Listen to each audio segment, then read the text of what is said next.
پہلے اپنی جہالت کا علاج کر. قرآن نے اجازت نہیں دی یہ 4 شادیوں کی, ٹھیک ہے. قرآن اللہ کا کلام ہے, اللہ نے جو آرڈرز کیے ہیں وہ فالو کیے جائیں گے. جب تم قرآن کو اللہ کا کلام مانتے نہیں ہو, ٹھیک ہے, تو تمہیں کیا حق پہنچتا ہے قرآن میں کیا لکھا ہے کیا نہیں لکھا؟ تمہاری تو اوقات ہی نہیں ہے قرآن پہ سوال کر سکو. اب جس کا یہ کلام ہے, اگر اس کا وجود ہے اور وہ سچا ہے اور یہ اسی کا کلام ہے, تو جب اللہ کو کوئی خدا مانے گا تو حضرت محمد صلی اللہ علیہ وسلم نے 11 شادیاں بھی کی ہوں, جس طرف یہ بھونکنے کی کوشش کی ہے اس پوسٹ میں, تو حضرت محمد صلی اللہ علیہ وسلم 11 شادی کریں یا 1100 شادیاں کر لیں, کسی کافر کو کوئی حق نہیں ہے ان پہ اعتراض کرے. اور جو اعتراض کر کے سمجھ رہے ہیں کہ وہ پدی اور پدی کے شور میں بہت آگے نکل گئے, تو اپنی موت کا انتظار کریں جو اللہ کے حکم سے ان کو جب دبوچے گی اور فرشتے جب روحیں نکالیں گے تو ان کی درگت بنا دیں گے اور ان کو بتائیں گے کہ تم کس ہستی کے خلاف بھونک رہے تھے, کتوں سے بدتر انسان ہو, آ جاؤ ذرا میدان میں, تمہیں ہم تگنی کا ناچ نچاتے ہیں آج.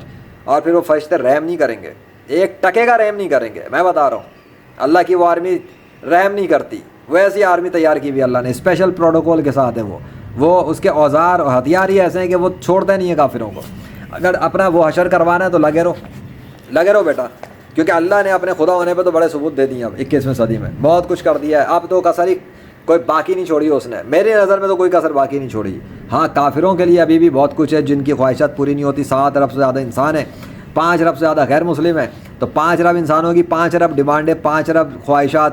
اتنا کہ فالتو ٹائم سمجھا تم لوگوں نے کہ ہر کسی کی خواہش پوری ہوتی رہے. مردہ زندہ کر کے دکھا دیے اس نے, آسمان پلٹ کے دکھا دیے, بادل پلٹ کے دکھا دیے, بہت کچھ کر کے دکھایا, اپنے دستخط کے ساتھ کر کے دکھایا, مجھے بھیج کے دکھایا, نشانی بنا کر دکھایا. اب آ جاؤ مرد کے بچے ہو تو مجھے شکست دو.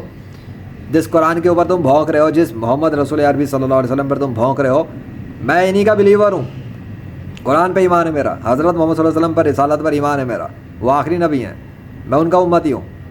انہوں نے 11 شادی کی ہوں یا 1100 بھی کی ہوتی, میں تب بھی یقین رکھتا ہے کہ کوئی مسئلہ نہیں, جو کیا سو کیا, اور انہوں نے جو کیا وہ 100% صحیح کیا. اکھاڑ لو میرا جوتا بھی نہیں اکھاڑ سکتے تم لوگ.